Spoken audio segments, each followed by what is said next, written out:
여러분, 천주교 신부의 그리고 수녀의 복장들을 보면서 어떤 느낌을 받습니까? 승려의 짧은 머리, 장삼, 그리고 그가 신고 있는 신발을 보면서 어떤 느낌을 받습니까? 음불교의 여자분들이 머리를 뒤로 딱 단정하게 이걸 어떻게 한다는 거죠? 쏟다? 예, 하여튼 그렇게 하고, 예, 그 복장을 그렇게 단정하게 일률적으로 입고서는 여러 명이 함께 이렇게 움직이는 모습을 보면서 여러분들은 어떤 느낌을 받습니까? 좀 남달라 보이지 않아요? 마치 세속을 달관한 듯한 느낌까지 받습니다. 우리 예수 믿는 사람들은 그런 복장을 잘 취하지는 않습니다. 하지만 주일날이면 모두 다 깨끗한 복장으로 성경과 찬송을 가지고 그리고 교회를 향하는 모습을 보면서 주일 2부나 3부 때 되면은 앞에 그늘목에 많은 우리 교회 교인들이 이렇게 지나가는 모습들을 세상 사람들이 보면서 어떤 생각을 하게 될까요? 그런데 여러분, 이런 종교적 열심으로 따질 때에 둘째가라면스러운 그런 부류가 있습니다. 바로 유대교인들입니다. 저들은 어디서 바라보아도 단박 알아차릴 수 있는 모습과 복장들을 하고 있습니다. 모자, 헤어스타일 이런 것들이 특이하기 때문입니다. 지름이 약 20cm 되는 그런 까만 베레모까지 씁니다. 전쟁터에 나갈 때도 이 베레모만은 철모 밑에 꼭 쓰고 나갑니다. 귀 밑에 이 머리를 자세히 보시면은 이 머리는 자르지 않습니다. 평생 동안 돌돌돌돌 말아서 처리를 합니다. 수염까지도 자르지 않는 그룹이 많습니다. 복장은 전체가 상하 검은 복장입니다. 몸가짐에 흐트러트림이 없습니다. 이같이 저들은 그때나 지금이나 여전히 그들만의 가운 입기를 즐겨하고 있습니다. 그런데 오늘 본문에서 바울은 바로 이 유대인들, 종교인들 가운데서 가장 대표 주자격인 이 유대인들을 현장으로 불러냅니다. 17절을 보시면 유대인이라 불리는 내가 하면서 유대인을 불러내고 있습니다. 이 유대인의 뿌리는 도대체 어디입니까? 지금부터 4200년경 하나님께서 아브라함을 부르십니다. 내가 너로 큰 민족을 이루고 내게 복을 주어 내 이름을 창대케 하리니 너는 복이 될지라. 이때부터 아브라함은 모든 민족 가운데서 하나님께서 선택한 민족의 조상이 되는 것입니다. 그의 손자 야곱이 야복 나루트에서 하나님을 만나 씨름합니다. 새벽이 되었습니다. 그래도 야곱은 하나님을 놓지 않습니다. 그때 하나님께서 말씀하십니다. 야야, 날이 세려하니 나로 좀 가게 해다오. 야곱이 말합니다. 당신이 내게 축복하지 아니하면 내가 가게 하지 아니하겠습니다. 하나님이 다시 말씀하십니다. 야, 너 이름이 도대체 뭐냐? 야곱입니다. 아니야, 이제 내 이름을 지금부터 이스라엘이라 하리라. 하나님을 이긴 자라는 뜻이 아닙니까? 그때부터 이스라엘이라는 이름을 굉장히 자랑스럽게 생각합니다.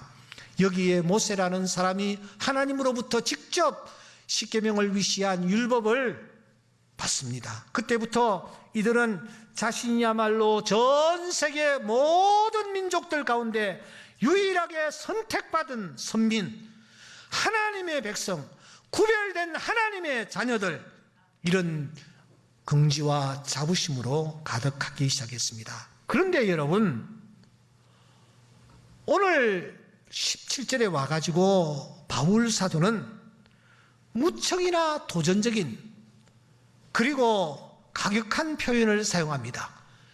유대인이라 칭하는 내가, 아시는 대로 바울은 한 번도 로마에 간 적이 없습니다. 그러므로 편지를 지금 받는 이 사람들은 생면부지의 사람들입니다. 초면입니다. 편지도 처음 쓰고 있습니다. 그렇다면 예의를 갖출 법하지 않습니까? 그런데 여러분, 유대인이라 칭하는 내가 상당히 이례적입니다. 뭔가를 단단히 결심한 듯한 느낌을 우리가 받습니다. 손가락으로 너 가리키는 듯한 느낌입니다. 제가 17절부터 29절까지를 좀 살펴보니까 내가라는 2인칭 호칭이 무려 12번이나 등장합니다. 우리말 성경에는, 번역된 성경에는 11번입니다. 그러나 20절 스스로 믿으니, 스스로라는 이 단어도 역시 내가라는 그러한 말로 번역을 해야만 하는 부분입니다. 그럼 전체가 12번이에요. 우리는 성경을 읽을 때 12번, 12라는 숫자가 어떤 의미를 가지고 있는지 잘 알고 있습니다. 아마 바울 사도는 지금 의도적으로 내가라는 단어를 12번 사용하면서 지금 유대인들을 높이 부각시키고 있는 것을 우리가 확인하는 것입니다.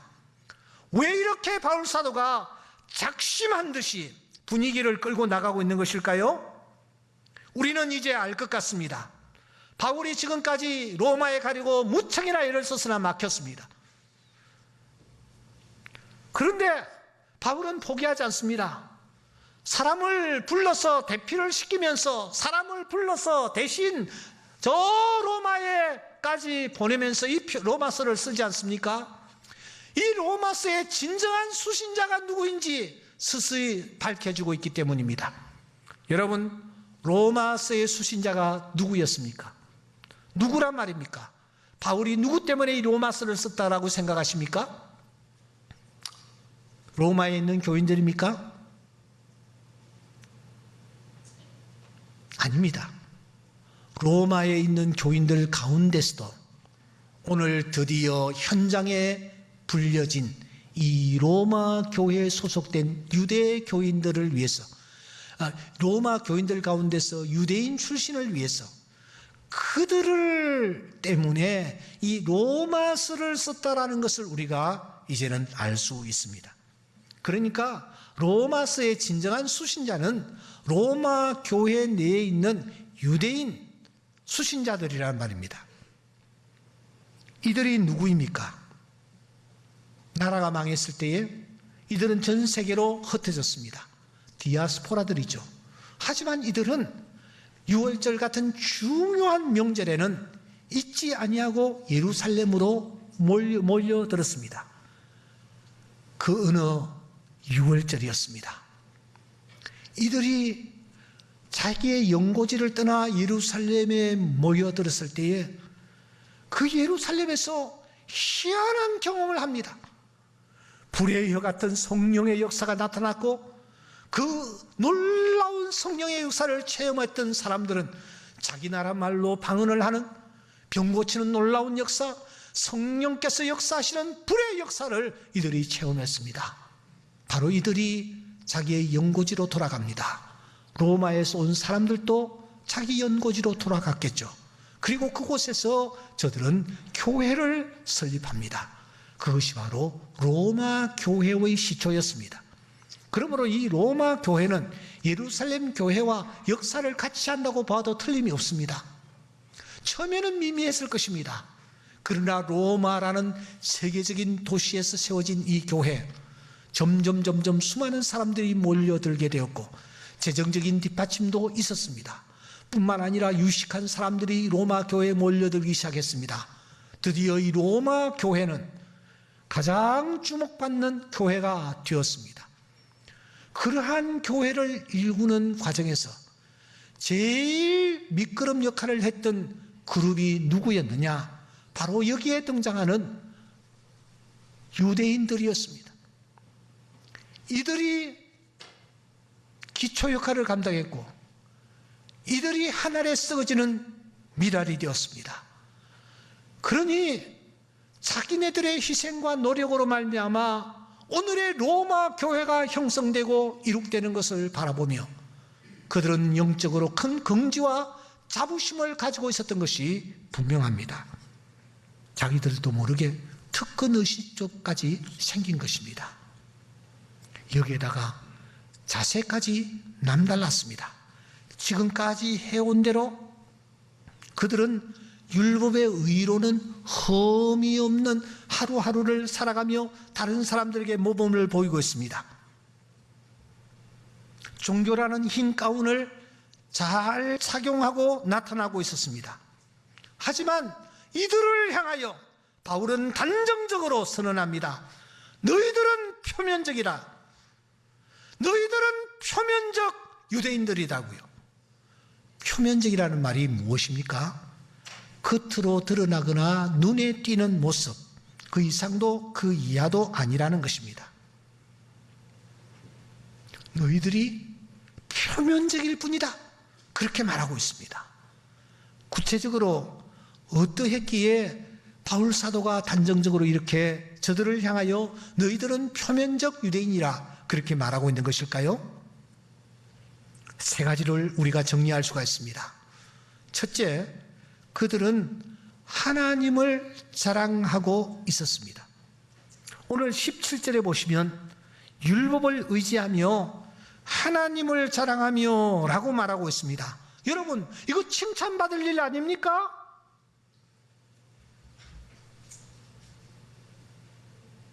그런데 하나님을 어떻게 자랑했습니까? 이렇게 자랑했습니다. 하루에 2번, 일주일에 2번씩 금식을 하고 소득의 10의 1을 드립니다. 회당과 거리에서 나팔을 붑니다. 구제할 때는 오른손이 하는 것을 왼손이 알 뿐만 아니라 모든 사람들이 다 알 수 있도록 합니다. 기도할 때에는 회당과 큰 어귀에 서서 큰 소리로 기도합니다. 이것이 하나님을 드러내는 것이요, 하나님을 자랑하는 것이라고 생각했습니다. 그러나 사실은 자기를 드러내고 자기를 자랑하는 모습, 바로 그것이었습니다. 더군다나 이들은 1장 16절에 있는 대로 복음을 부끄러워했고 1장 13절에 있는 대로 복음의 열매가 저들의 삶 속에 없었습니다. 표면적이었기 때문입니다. 둘째로, 저들은 선악을 분별하고 있습니다. 18절에 보시면 하나님의 뜻을 알고 지극히 선한 것을 분간하고 있다라고 말합니다. 여러분, 선악을 분별하는 것은 정말 귀한 일이요, 잘한 태도입니다. 무엇이 선이며 무엇이 악인지, 하나님의 뜻이 도대체 어디에 있는지 분별한다는 것 얼마나 중요한 일입니까? 그런데 실상은 어떠했습니까? 그러니까 선생된 위치에 있으면서 그들은 입술로는 그럴듯하게 가르치고 있으나 그들은 그 말씀을 자기 삶 속에는 전혀 적용하지 않고 있는 이중적인 삶을 살아가는 것입니다. 이런 모습을 주님께서 꿰뚫어 보셨습니다. 마태복음 23장 3절에 주님께서는 말씀하십니다. 그래서 너희들은 그들이 말하는 바는 행하고 지켜라. 하지만 그들의 행위는 본받지 말아라. 그들은 말만 하고 행하지 아니하고 있다.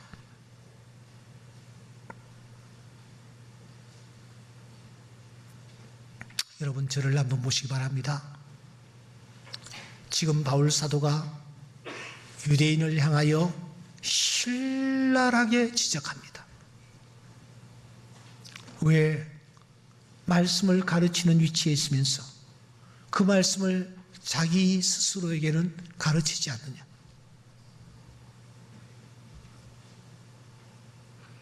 왜 간음하지 말라 말하면서 너는 그렇게 생활을 하고 있느냐?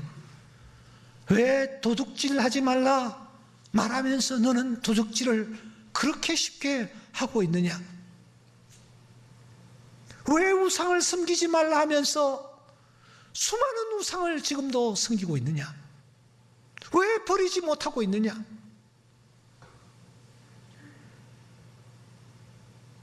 바울 사도가 유대인을 향하여 지금 이렇게 얘기하는 것입니다.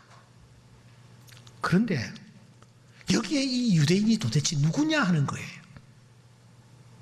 쉽게 말씀드려서 유대인에게만 이 말씀을 하고 있는 것일까 하는 것입니다. 사랑하는 여러분, 지금 바울 사도는 또 한 종류의 목표물을 향하여 화살을 쏘고 있습니다. 그 목표물이 도대체 누구입니까? 그들이라는 표현을 썼습니다. 너희들이라는 표현을 썼습니다. 유대인이라는 표현을 썼습니다. 오늘을 살아가는 나와는 아무 상관이 없는 듯해 보입니다. 그래서 마음을 놓고 있는데 바울 사도는 드디어 최종 목표물이 누구인지, 누구에게로 표망을 좁혀가는지 바울은 우리에게 얘기하고 있습니다. 우리에게, 아니 나에게 화살을 겨누고 있습니다. 그야말로 찌들어 있지는 않습니까? 쥐약이라는 세균, 바이러스가 지금 드득드득 묻어 있지는 않습니까? 어떻게 해야 합니까? 어떻게 해야 합니까? 방법은 하나밖에 없습니다. 바울은 그 방법을 우리에게 얘기합니다. 너희들이 이면적이 되어야 한다고요. 이면적 크리스찬이 되기를 힘써야 한다고요. 어떤 자가 이면적 크리스찬일까요? 세 가지를 바울 사도가 제시합니다. 하나는 할례를 마음에 받는 것입니다. 할례가 무엇입니까? 어떻게 하는 것이 할례였습니까?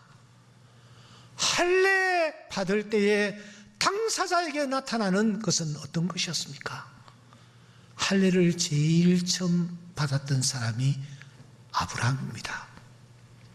지금부터 4200년 전 얘기입니다. 여러분, 칼이 있었겠습니까? 분명히 날카로운 돌로 할례를 받았을 거예요. 가장 예민한 부위 아닙니까? 표피를 잘라내는 것 아닙니까? 여러분, 한 번 잘라가지고 그 예민한 부분이 잘려져 나갔겠습니까? 상상해 보십시오. 몇 번이나 그 예민한 부분을 잘라내는 겁니다. 한두 번 여러분 문질러서 잘라져 나갔겠습니까? 그때마다 얼마나 고통이 컸겠습니까?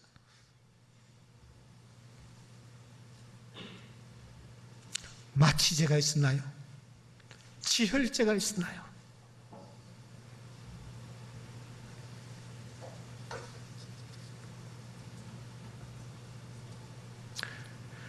요엘서 2장 13절에 보면은 너희들이 옷을 찢지 말고 마음을 찢어라. 하나님께로 돌아오라.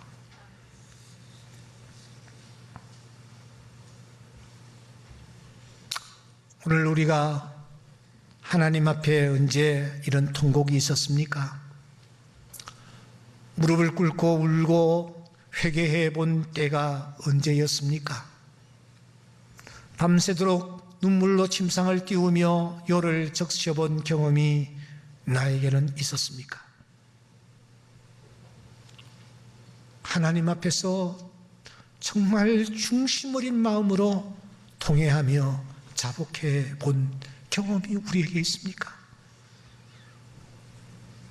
너희는 이 세대를 본받지 말고 마음을 새롭게 하라고 말합니다.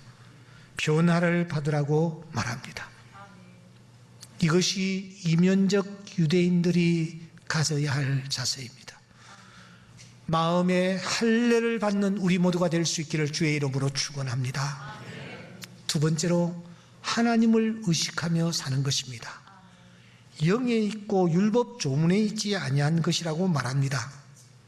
여러분, 바울 사도가 저 멀리 고린도에 있으면서 이 로마서를 썼는데 로마 교회의 사정을 마치 손바닥 보듯이 정확하게, 유대인들의 삶의 양태를 마치 두 눈으로 똑똑히 보듯이 지금 이 글을 쓰고 있지 않습니까? 어떻게 이것이 가능했을까요? 고린도전서 2장 10절 말씀해 보시면 오직 하나님이 성령으로 이것을 우리에게 보이셨으니 성령은 모든 것 곧 하나님의 깊은 것까지도 통달하시느니라. 영에 있고 율법 조문에 있지 아니하다라는 말은 이런 뜻입니다.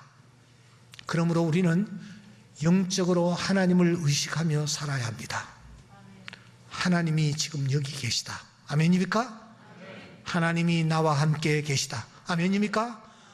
하나님은 우리의 앉고 일었음을 아시며 멀리서도 우리의 생각을 통촉하시는 분이시다.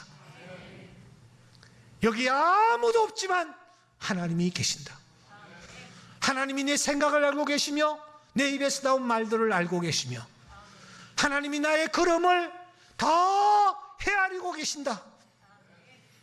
이런 마음의 자세를 가지는 것이 이면적 크리스찬이 가져야 할 자세라는 것입니다.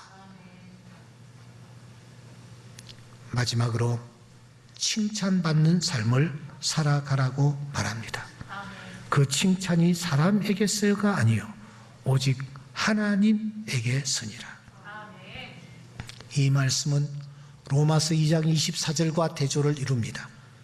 하나님의 이름이 너희 때문에 이방인 중에서 모독을 받는도다. 모독과 칭찬은 서로 반대입니다. 나 때문에 하나님이 칭찬을 받으시는 것입니다. 나 때문에 하나님의 이름이 모독을 받는 것이 아니라 하나님이 칭찬을 받으시는 것입니다. 칭찬받는 삶, 이것이 우리 삶의 기준이 되어야 합니다. 하나님이 기뻐하실까? 하나님이 칭찬하실까?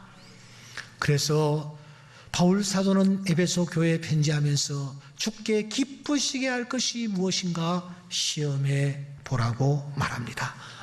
바울 사도는 또한 감옥에 갇혀 있으면서 빌립보 교회에 편지하면서 겉으로 형제들아 무엇이든지 참되며 무엇이든지 경건하며 무엇이든지 옳으며 무엇이든지 정결하며 무엇이든지 사랑받을 만하며 무엇이든지 칭찬받을 만하며 무슨 덕이 있든지 무슨 기림이 있든지 이것들을 생각하라고 말합니다. 하나님이 칭찬하실 수 있는 일들, 우리가 감당해 나가는 것, 그것이 곧 이면적 크리스찬이 가져야 할 자세라는 것입니다. 우리 모두가 이면적 크리스찬이 되기를 힘쓰기를 주의 이름으로 축원합니다. 하나님을 우리가 늘 의식하며 살아가는 것입니다. 더 나아가 칭찬받는 삶을 살아가는 것입니다. 그러면서 매일같이 할례를 마음에 행하는 것입니다. 사랑하는 성도 여러분, 코로나19 사태로 인하여 아마 오늘 교회 갈까 말까 망설이다가 이 예배에 참석하신 분들 계실 것입니다. 큰 마음 먹고 교회에 나왔는데 오늘만이라도 멋진 영화 한 편 보고 돌아가는 기분, 좋은 연극 한 편 보고 돌아가는 기분, 그 기분처럼 오늘 예배 정말 좋았다 하고 돌아가고 싶었는데 여러분의 기대를 어긋나게 해서 죄송합니다. 하지만 저는 어느 순간부터 우리가 하나님 앞에 드리는 예배 시간에는 좋은 느낌보다는 불편한 느낌이 더 강해야 된다라는 생각을 가지고 있습니다. 왜냐고요?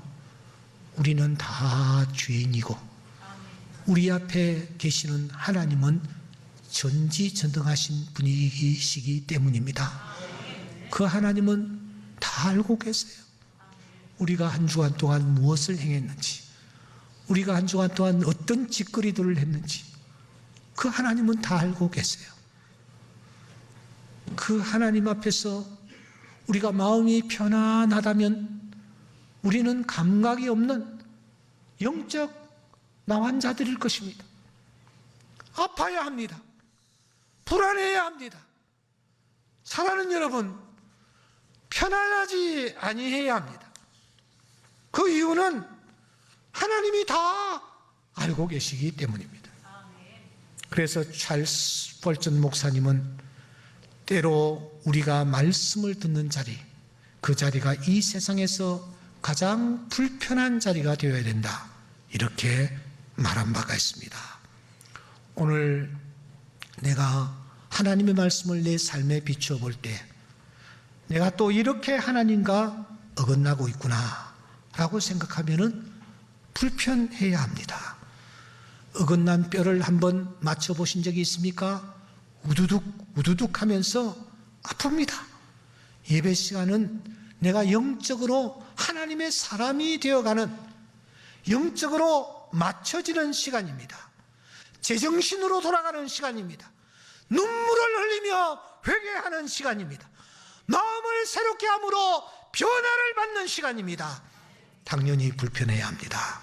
형제 어찌할꼬 하며 탄식하는 시간이어야 합니다. 이런 자에게 위로부터 십자가에 설린 보혈이 흘러내릴 것입니다. 이런 자를 향하여 일어나 내 자리를 들고 걸어가라. 내 죄의 사함을 받았느니라. 사제의 선포가 나타나게 될 것입니다. 스스로 자신에게 질문을 던집시다. 나는 표면적 크리스찬인가? 아니면 이면적 크리스찬인가? 겉으로는 그럴듯하게 하나님을 자랑하며 나아가고 잘 가르치고는 있으나 자기에게는 전혀 적용시키지 않는 그런 표면적인 크리스찬인가? 하나님을 높이고 하나님을 자랑하고 하나님께 칭찬받을 것이 무엇인가를 고민하는 이면적 크리스찬인가? 자신을 돌아보면서 하나님 기뻐하시는 하나님의 자녀가 되기로 힘쓰는 우리 모두가 될 수 있기를 주의 이름으로 축원합니다.